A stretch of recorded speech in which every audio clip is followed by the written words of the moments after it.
Sir কেমন লাগলো ছবিটা? স্যার কেমন লাগলো ছবিটা? স্যার কেমন লাগলো ছবিটা?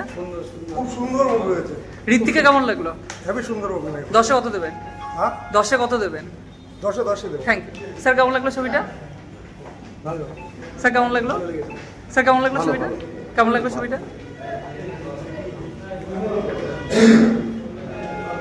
ম্যাডাম কেমন লাগলো ছবিটা? ঋত্বিকা কেমন লেগেছে? স্যার কেমন লাগলো? ভালো। স্যার কেমন লাগলো ম্যাডাম ছবিটা? ঋত্বিককে ভালো লেগেছে? Thank you. স্যার কেমন লাগলো?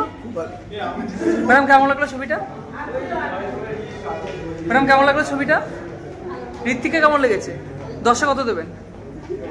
স্যার কেমন লাগলো? 10-এ 9। Thank you. ম্যাম কেমন লাগলো ছবিটা?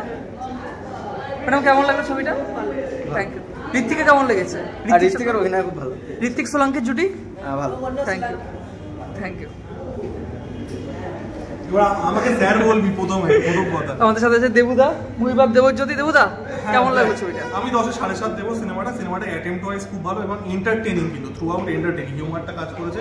ক্লাইম্যাক্সটা একটাই সমস্যা, সেটা হচ্ছে ক্লাইম্যাক্সটা পুরো কমই। মানে এই জিনিসগুলো কমাতে হবে, মানে দর্শকের ইন্টেলিজেন্সটাকে, যে দর্শক কিছুই দেখে না, এই জিনিসটাকে কিন্তু কমাতে হবে। তা বাদ দিয়ে সিনেমাটা খুবই ঋত্বিক চক্রবর্তী অভিনয়, আর ঋত্বিক চক্রবর্তীর অভিনয় খুবই ভালো। দর্শক যেরকম দেখেছে তার বাইরে কিছু দেখতে পাবে না, দেখুন দর্শক যা দেখতে পায়, ঋত্বিক চক্রবর্তীর একটা সার্টেন অভিনয় স্টাইল আছে, সেটা তো অবশ্যই এখানে ফুললি। আর ঋত্বিক সোলাঙ্কির জুটি ভালো লেগেছে। সোলাঙ্কির কাজ খুবই ভালো, ইভেন নীল ব্যানার্জির কাজও খুবই ভালো। টোটাল অ্যাটেম্পটা 10-এ কত? 7.5 যেটা বললাম। Thank you. Thank you. Madam কেমন লাগলো ছবিটা? Thank you. স্যার কেমন লাগলো ছবিটা?